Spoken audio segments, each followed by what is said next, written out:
Welcome to the Speak Pact podcast, where high-performing speakers and the producers who hire them merge to give you the insider secrets to the lucrative speaking industry.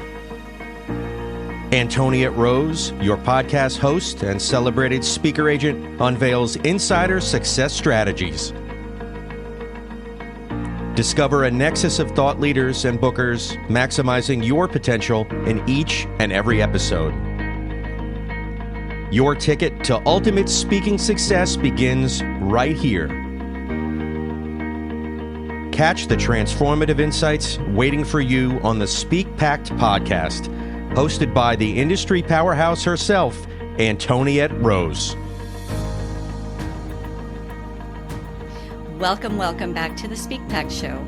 I am thrilled that you are with me today, and you're going to be thrilled that you're here as well, because we have a powerhouse in the house. We have Mitch Joel, and if you haven't already heard of him, you definitely want to check him out. As a speaker, he has a long, illustrious journey, and he's still a very active speaker. But before that, he was in tech and media for decades. He owned a global agency of his own that was in 25 different countries. I think, Joel, you had over 3,000 employees at your exit. So some very high level achievements along the way. And we're just going to dive into his journey and what actually led him ultimately to the stage and to training other professionals like yourself. So welcome, Mitch, to the Speak Pact Show. Well, thanks. Nice to be here. Thanks for having me. I'm super excited about this interview, and I so appreciate you agreeing to be here with us today, because I know there are other high achievers out there who know that they've got some real value to share, but they, just because you have all the pieces of the puzzle doesn't mean the puzzle's put together. So can you just take me on your journey? In the beginning, I'm sure as part of your profession, you were out there getting your voice. I think you even had a music industry magazine for a good while.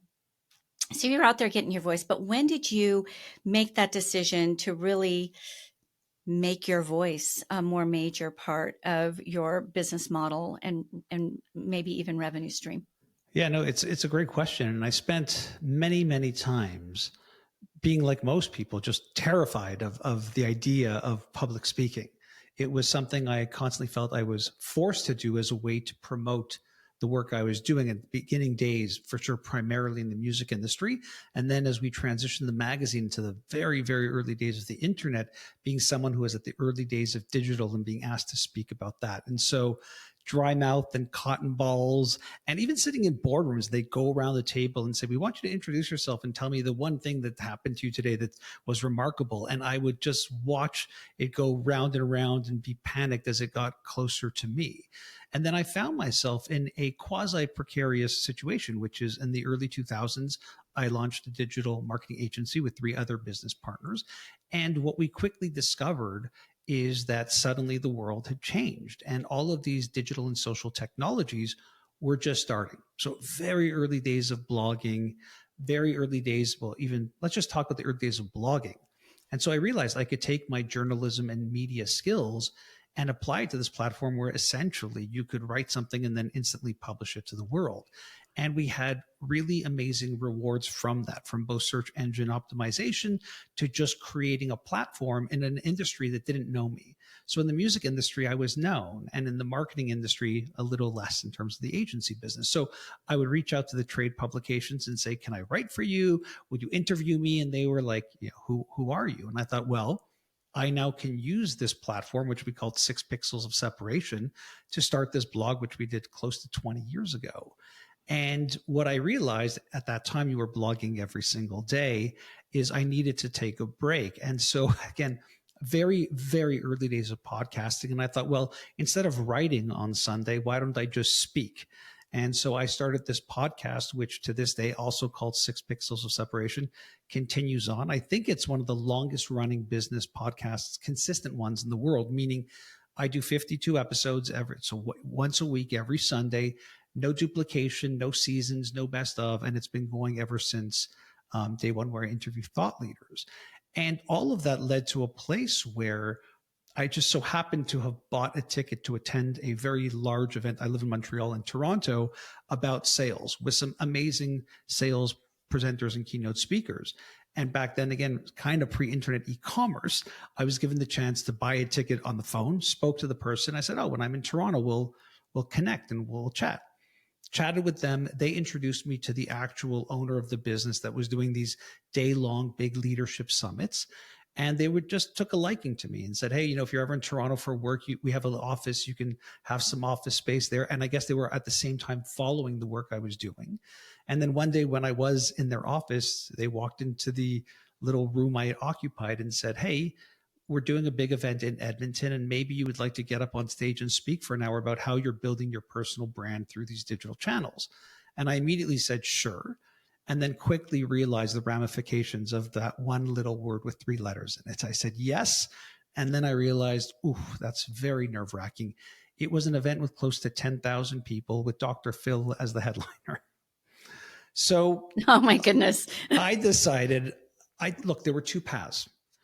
I could have said, I'm an executive. I'm running this business. I've got my thing. I'll write some notes up. I'll read a speech. I'll stand at the lectern and, like other CEOs, deliver a message that I don't have to worry too much about. Or I saw this as an opportunity where I thought maybe I could learn some new skills, get over my anxieties, and push it to another level. And that's what I did. I took months of working with a stand-up comedian who I actually went to high school with, of working with some speaking and presentation coaches. I even had a friend who was working locally in the Toastmasters and road tested some of the work there. I took little events locally to try and build up my confidence in the content. And I wound up going up on stage on this very big day with very big professional keynote speakers that are being paid to be there. And I think I did well because after each person spoke, they went to what was essentially a merch area. So if they were selling tapes or CDs back then or whatever, I didn't have anything to sell or books. I didn't have anything. But the program was an actual magazine that I had submitted an article to about. And so that was there in glossy print.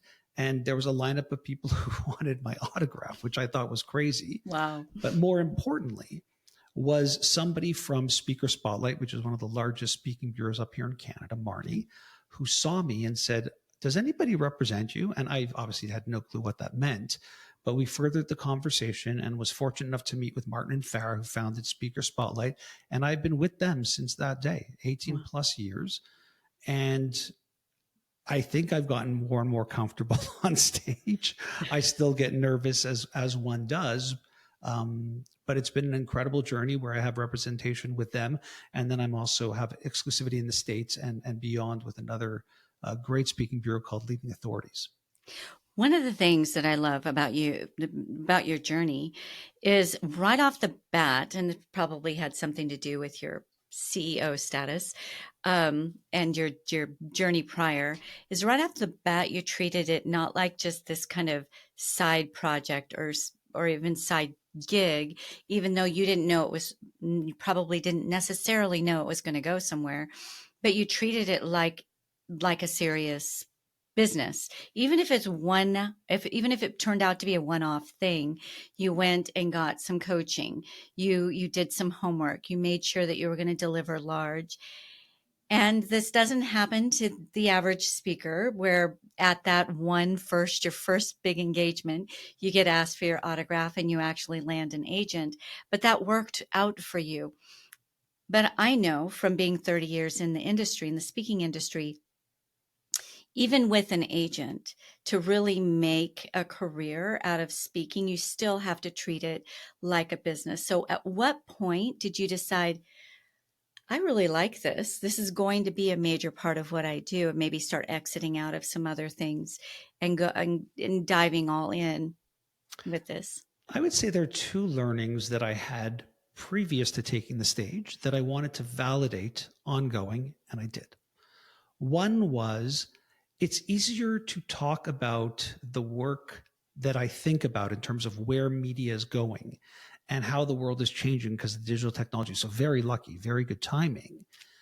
To sell it door by door to clients is one thing, but to stand on a stage and have an audience of 250, 10,000, That's a much easier sale. It's a way easier way to promote it. So without being self-promotional and talking about myself or my agency, I was just about providing value to them. This is where the world's going. This is where it is. Thinking, I don't like to sell, but I'm comfortable communicating that message to a broader audience, almost like a journalist. So it was the journalist model scaled. So again, instead of one-to-one, can I do a one-to-many model here to make the agency known quicker? The second one was, can I monetize it? So if I'm going to pursue this in terms of an engine of content and business development, can I monetize it? Because otherwise, then I have to explain to my 3 other business partners and the business writ large that it's worth the investment. So you could speak for free at industry association events and hope it works out. But I figured if I could monetize it really quickly, that would be unique. Now, what did we know back then? But how fortuitous. How fortuitous to be in a place where it actually did work. And suddenly, I wasn't promoting, the agency was called Twist Image at the time. I wasn't promoting it as that was my title, president of Twist Image, but the content was all generic to the world. And the content was related directly to the output of what we do. Take brands and make them digital in what will be a very digital world. So working on that premise, it wasn't so much a question of like, how do I fit this in? It just seemed so aligned with what we were doing. And if you think about what 6 Pixels of Separation was, it was a blog. So we are dog fooding. We're eating our own dog food and showing it. We're doing a podcast. And we're then speaking on stage and sharing it. In very early days, there was some video and interviews and content that led to media interviews, which led us to be involved in the industry associations. And it all cascaded. And I would say where it left as a philosophical marketing branding perspective is we always saw it. And I say we, I mean my business partners in the business, that we are managing 3 brands. So we're managing the brand of Twist Image, the agency, which became known as Miram towards the end. We're managing 6 Pixels of Separation, which we considered the content container of the blog, the podcast, what became books. We published 2 big books with an amazing literary agent in Manhattan and Hachette, which is the largest imprint in the world, and speaking.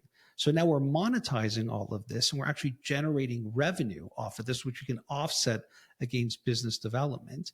And then the third brand we were managing is Mitch Joel.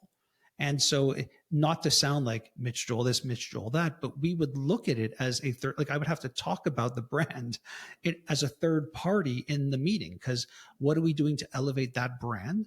Because at the time it was very important to not overpromise and underdeliver. So I couldn't be out there talking about digital channels that we in and of ourselves weren't selling or doing for brands and businesses.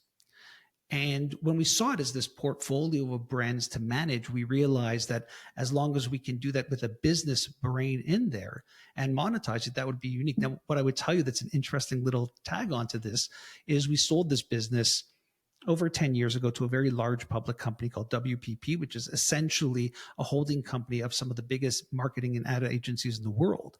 And one of the things that they found super fascinating is the fact that we were able to monetize thought leadership, because the vast majority of their leaders, who were probably more famous even than I was in the industry, would be on the cover of Fast Company, would be speaking at all these industry events, but it was pro bono. You did that as a way to build the brand. And it was this very strange awakening for everybody to be, the model worked. And so we always had the business model in mind, would be the shorter answer to a longer answer. Well, you're singing my tune, and I'm so glad that you shared your journey with that, because I think that really separates the hobbyist, or kind of the side gig speaker, and those who really make that pretty amazing speaker life, whether it's parallel to a brand or you actually become the brand yourself. I also love that you brought up that Mitch Joel became an entity, a brand of his own. And when it comes to thought leadership, I think that really needs to happen. How weird was that for you? And does it feel natural now, or is it still a little weird? It's a great question. And it's a great question because I believe, and I could be corrected and feel free, that I still maintain the aura of the journalist, meaning I would make the argument that we live in a very crowded and, I would say, annoying world where everybody is self-promoting, or as I like to say, inflating their own tires. What I think I do is not that. So instead of me wanting to be the face on the cover of the magazine, I'm trying to be the person who wrote the cover story. That there is another subject that isn't me, but if you like that subject and you like the content of it, you'll want to learn more about me and the work that I'm doing.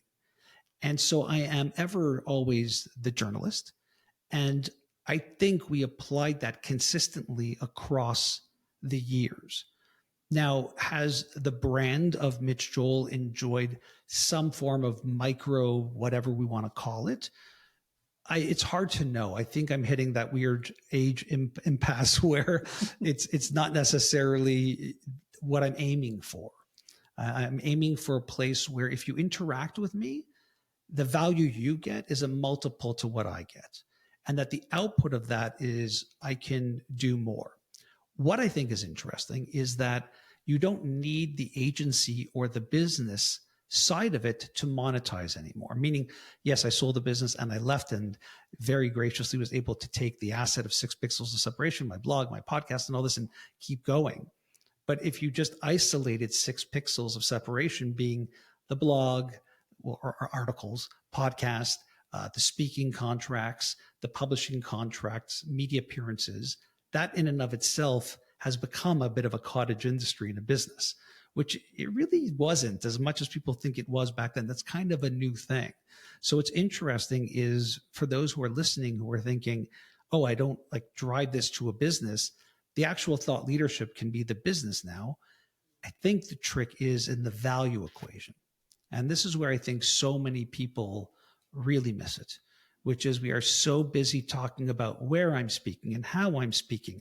And this is me with all of these material things that we're not embracing the journalist. If you're here to tell stories, to make the person who spends time with your stories a better person, and that you benefit maybe after that. And so that's more of how I think about the management of that brand, where I can keep a little bit of the separation only because I'm still trying to focus on the story, not the individual. Love this. Okay. Now I just want to make sure I'm following you well. So if it correct me anywhere where I might. So you are arguably a thought leader. Like there's even Forbes magazine said Mitch Joel is within your lifetime one of those speakers that you have to catch. I think I'm paraphrasing them, but I think they said that one of the speakers worth catching on many levels. So I think your overriding message is decoding the future, which can mean so many things, and yet it's in high demand. So what I'm getting at is you've got your podcast, you have the articles that you write, you have your blog, and you're a speaker. You brought in the value equation, which I really love, and the fact that you do all of that not as Mitch Joel, the great thought leader, but more as Mitch Joel, the ever curious human being who is still, however far you get in life, right? You or in your career, you're still gathering information, and that really shows through your podcast, which I love. I have to admit, I'm Audible, so I haven't really been following your articles, but I know they've been out there for a long time, and you have a huge following there as well.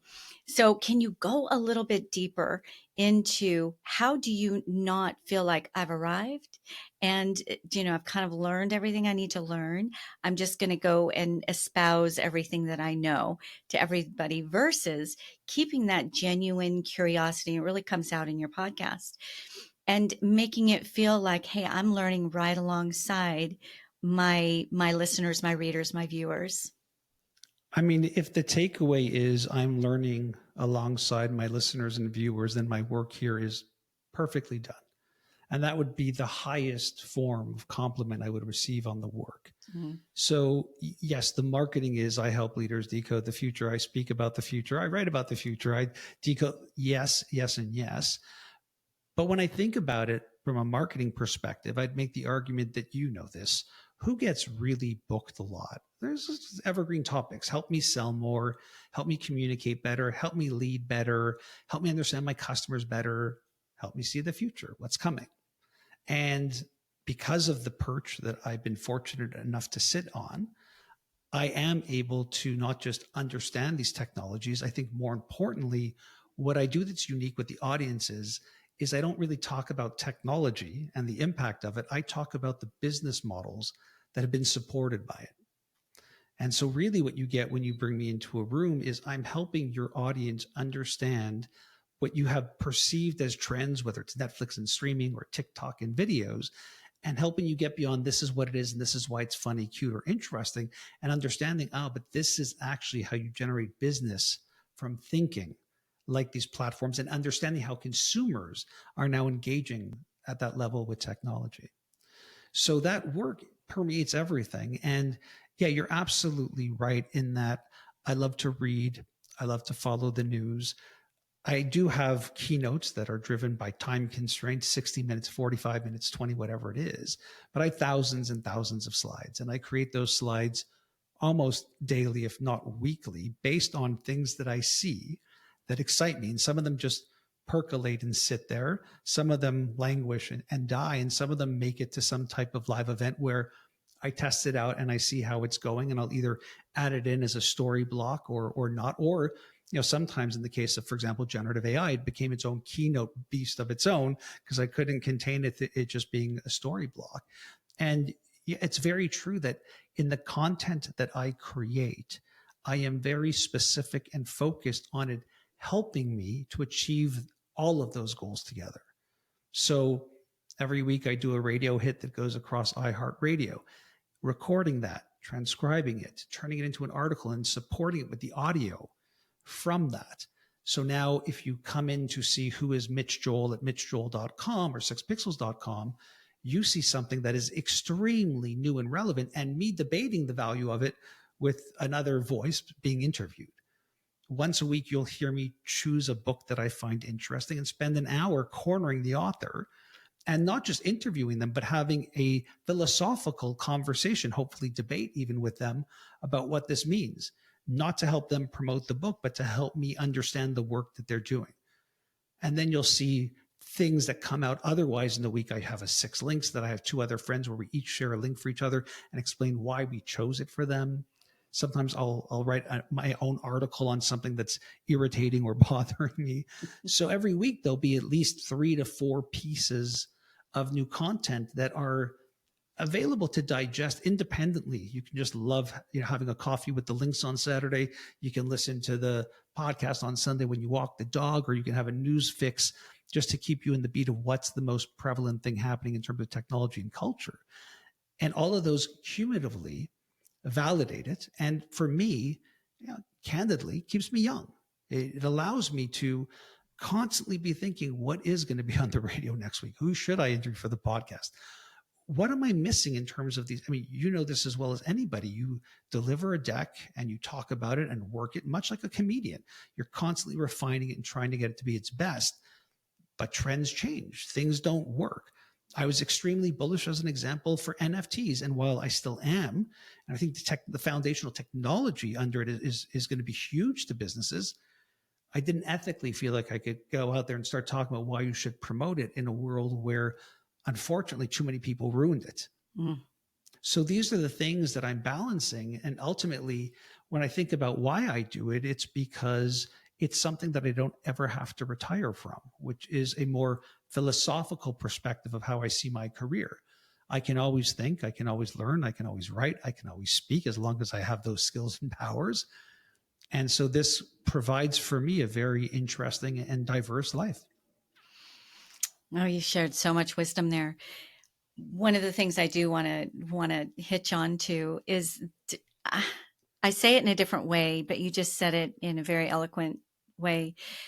The way I say it is you build the castle you actually want to live in, right? We hit the ground running, we build the thing, and all of a sudden we're in this big mansion on the beach, and we really just wanted a nice cabin in the mountain with a little stream running through it, right? And so you almost get to the point where you are begrudging your own success. But when you're doing something that you are absolutely in love with or just compelled towards, that's probably never going to go away. 80, 90, 100, 120, right? However long your journey is. you just have this real interest in what's coming next. What is coming next? How do we prepare for it? What's that gonna mean what's to our here world? that we're ignoring? Yeah, I'd also temper this with a thought, because I feel you're going there. So let's maybe dive in Sure. and see Yeah, what you let's do do, it. which is, I don't like people who want to be speakers, or people who want to be podcasters, or people who want to write articles. I love people who are smart and have done smart things and can now communicate that idea through the platform. And Boom. they're very different things. Those are very different things. Yeah. So I feel like I built up this media company. I was involved in tech before that. I saw everything in terms of the transformation. I understood the business implications of it. I had a successful exit there, but even previously in my just employment, worked for very dynamic companies very early on. I mean, I was in search engine business before Google existed. And so able to see all of these things and be successful gives you a bit of a permission to talk about it. And then what you learn in that is it's not easy to do it. It's not easy to get up on stage and be compelling and dynamic and intelligent. More often than not, I find it's one or the other. The person's very dynamic on stage, but they are, as my friend Avinash Kaushik would say, content free. Mm. Or the other side is they've got tremendous content, but they don't understand the performance component of it. And what I would argue is it's very rare that you can have all of those things. And it's becoming even more rare in a world where most of my conversations, and this is where I thought you were going, are the conversations you might have, which is someone reaches out to you and says, I'd like to be a speaker, but like, I don't know what I want to talk about, or I don't know what my thing is, or I'd love to start a podcast, or I could speak. And I'm always like, I don't think it works that way. It's the opposite. It's the complete opposite.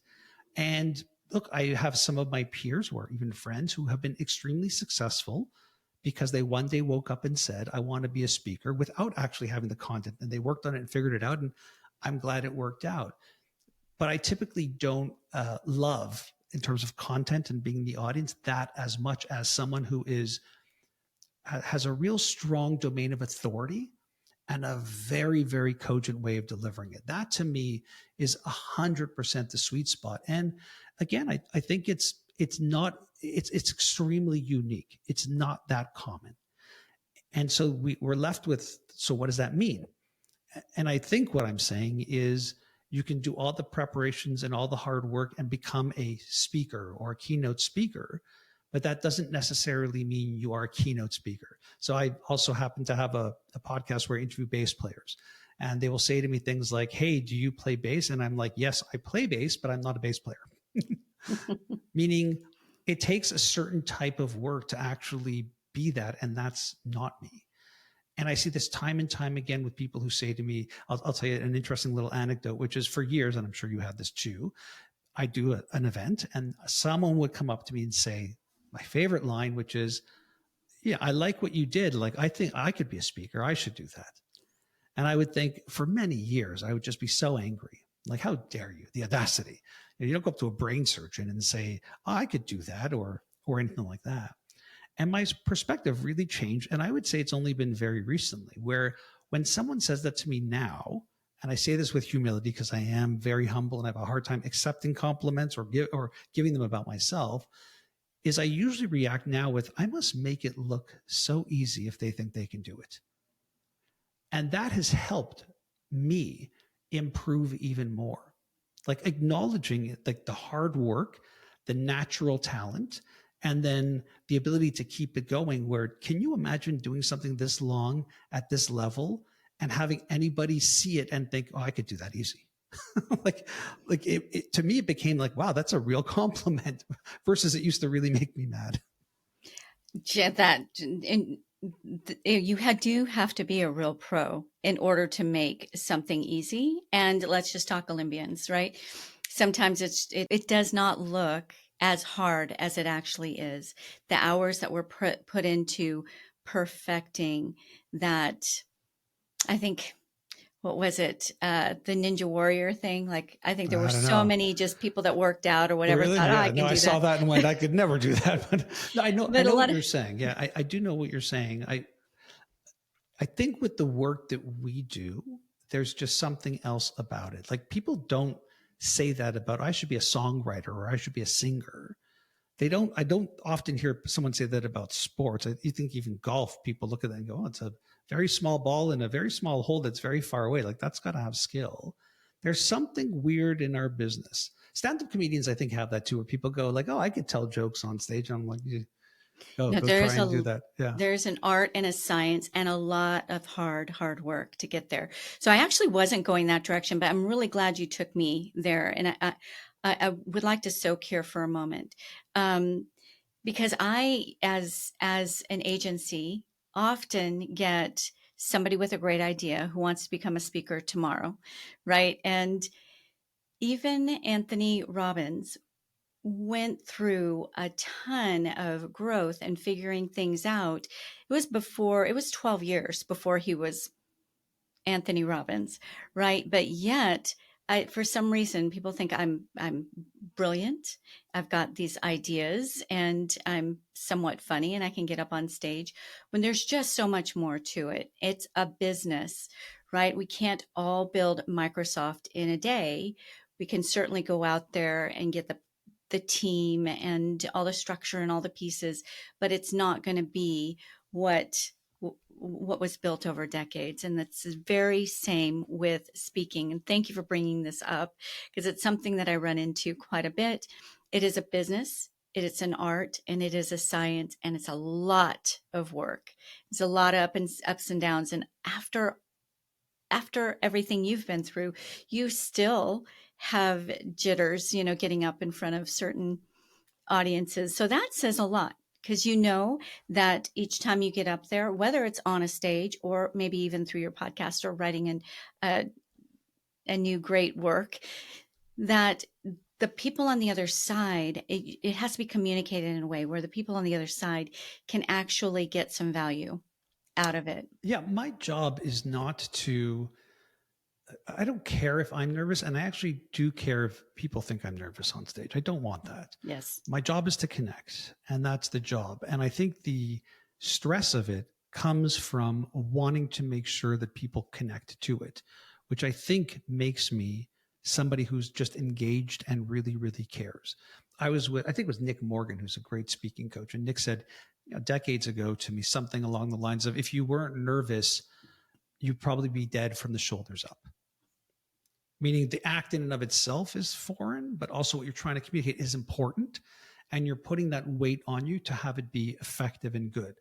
You should have that energy. Professional athletes have it. Professional musicians have it. Business people have it. They are always looking to make sure that they have something that tells them that they're alive and that this moment is important. Putting that aside, you're absolutely right. You have to be a professional. And professional speaking isn't something that comes naturally, just like professional anything doesn't come naturally. Again, for some reason, there's just this mindset of seeing it makes it look like that, but it's not like that. And so, what do we know? We know things like, it's true, performance matters. How do you get better at performance? I think professional speaking is the hardest vocation, trying to think of others, where you can actually work on it live.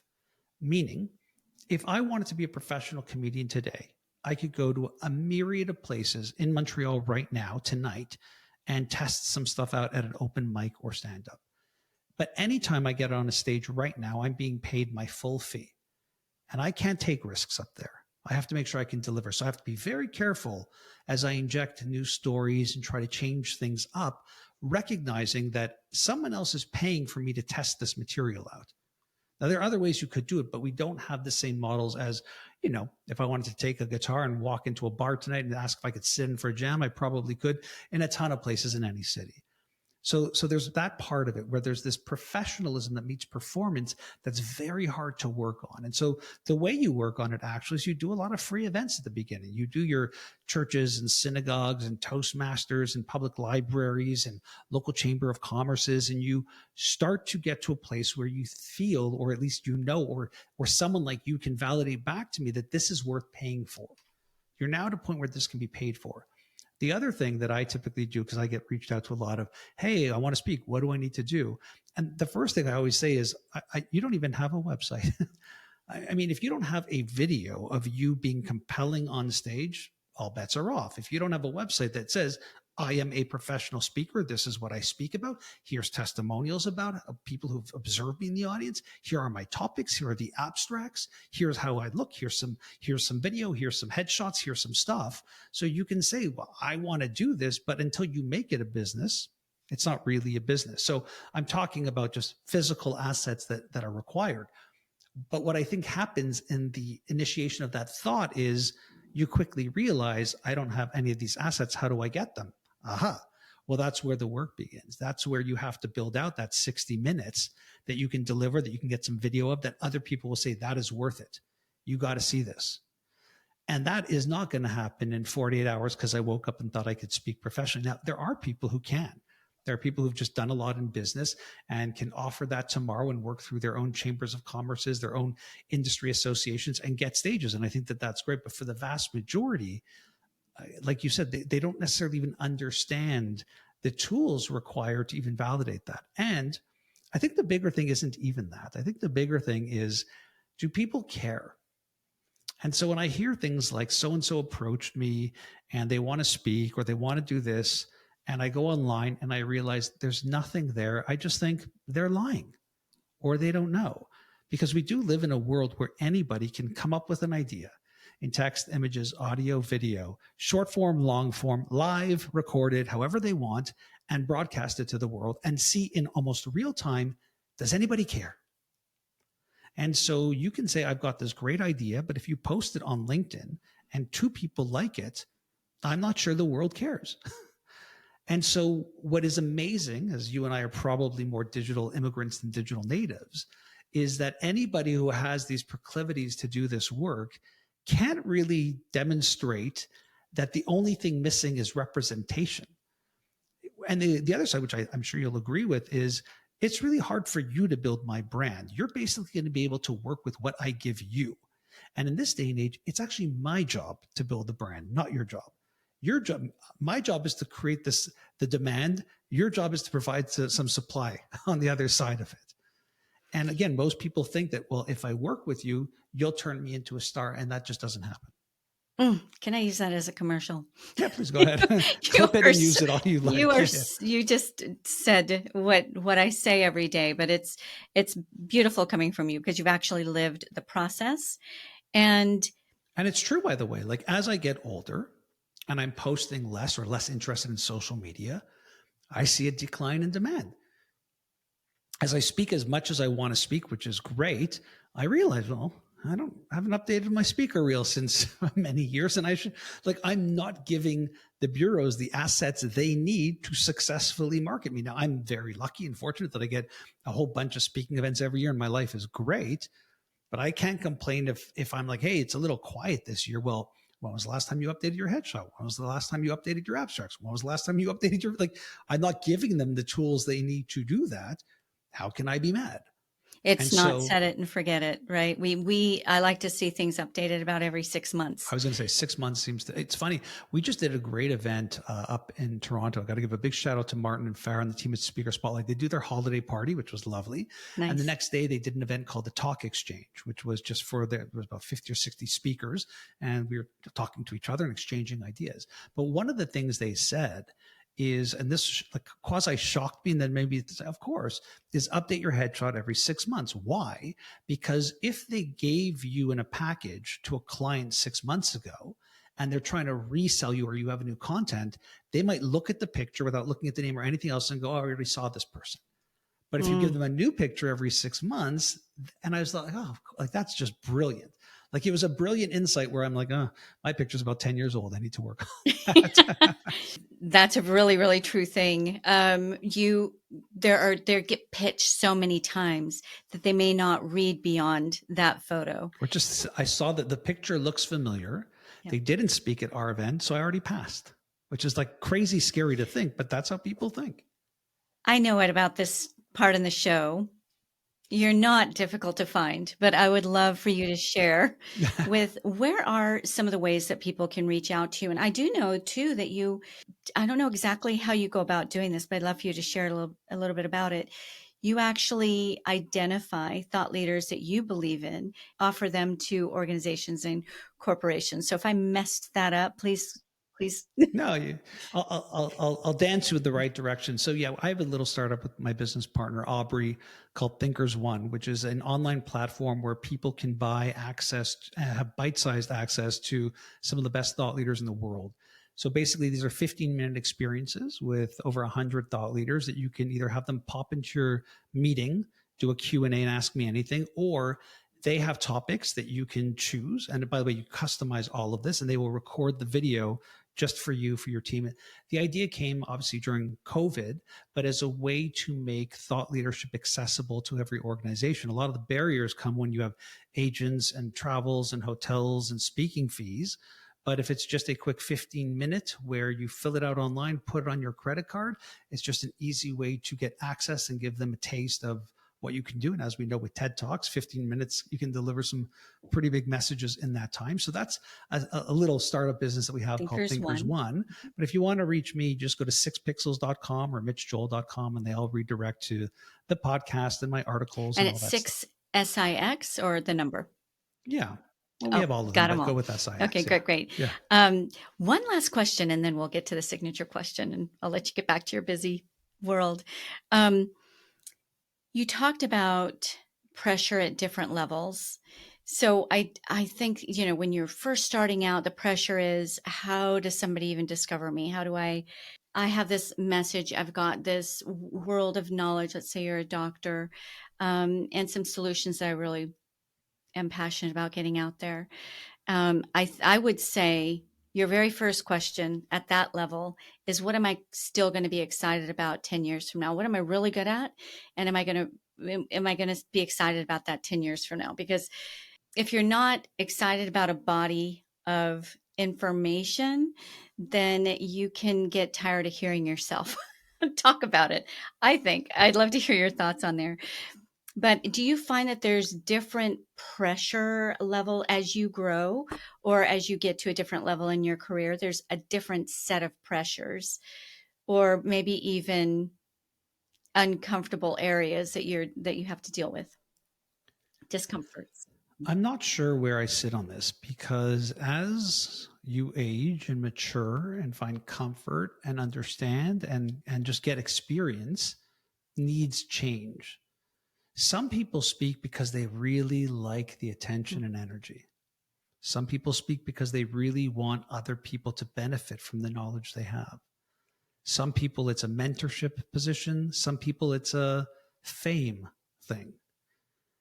You have to figure out that path, which is the real, back to that Simon Sinek why. Why are you doing this? What I realized really quickly is I don't like the fame. I don't need to be famous. I don't want any of that.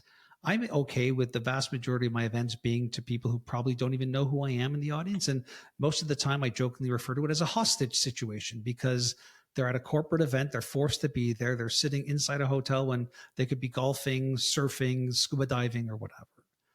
And so understanding why you do it and why it's there at the core, I think adds value. And by the way, even if you want to be an influencer and famous, that's a fine reason, but just know it and self-acknowledge it and go on that journey. And then don't be surprised that as you age, those needs change. For some people, they just love the exploration. It's so fun to be in a different city, in a different hotel. And then you have a spouse, and then you have kids, and then you're doing financially well where you don't need to be running like that. What does that look like? So it's more phases and moments that you have to be able to acknowledge and understand. Like, I could never imagine teaching a regular course, just because the nature of what I like is that construct of an hour. I actually really like that. And so I'd rather be a guest lecturer at a college than be this. Now, you might hit me up in 6 weeks and I'll tell you, I had an opportunity. I built out a course and I don't want to get on a plane again. I want to just teach this course. So it's embracing all of the ways in which we can have impact. I mean, that's ultimately what we're talking about. We have a message, and hopefully it's important, not to you, but to the audience, and that it leaves them changed. I want somebody who interacts with any of my content at any contact point to be better at what they do every day after. Fabulous. Thank you for your insights. This has just been, I could talk with you for 3 more hours, but no, I have to let you go. All right. So you know our signature question at the end of each Speak Pack show. And I created the Speak Pack show because I am on a pact with you, with our audience, to create the biggest impact in this world that we can in the short time that we have together. And I happen to believe that the power of our voice is one of the greatest ways to do that. What is one piece of advice that you can give and something tactical that they can do on a daily basis as they've got their level of expertise, they have this drive to start sharing that in a broader way?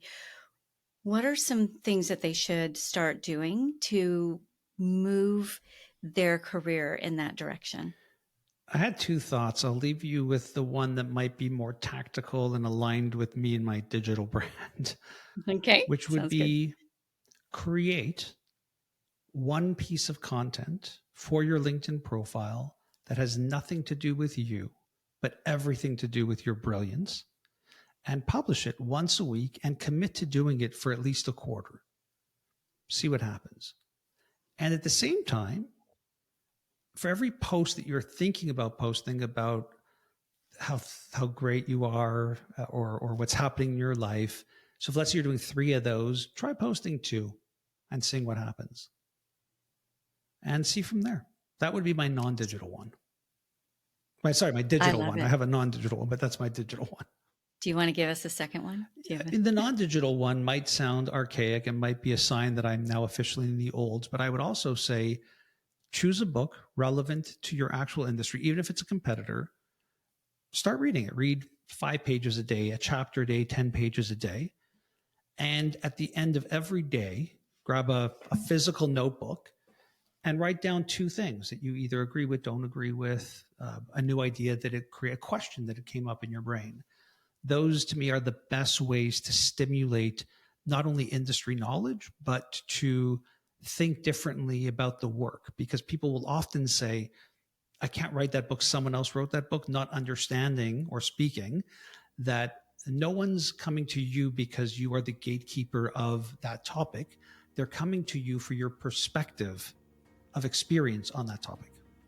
So that's a great way to avoid feeds and TikTok and articles and everything else, but an actual physical thick book and an actual physical notebook that you can express yourself in, not digitally. Sometimes the less complex something is, the more powerful it can be. The more time I spend reading books and avoiding feeds, the better my content gets exponentially. Ooh. That's my experience. It may not be yours, but it is mine. Brilliant close. Brilliant close. Thank you, Mitch Joel, for being with me today. This has just really been an insightful, valuable time. Thank you for being with us. Thank you so much. I appreciate your time. And for our Speak Packed audience, ciao, ciao for now. Thank you for listening to the Speak Packed podcast. To become a recommended speaker of Antoniette's WPC speaker agency, or you are a host or planner looking for a dynamic expert in optimized performance, Antoniette would like to personally meet with you. Secure a time with her at speakerbooker.com. Again, that is speakerbooker.com. It all begins with a vision, a voice, and a pact to impact. Join the Speak Packed movement by joining our new private Facebook group at the link in our show notes. Find us on nearly every social media platform at One Antoniette. That's number 1, ANTONIETTE, or simply #SpeakPacked.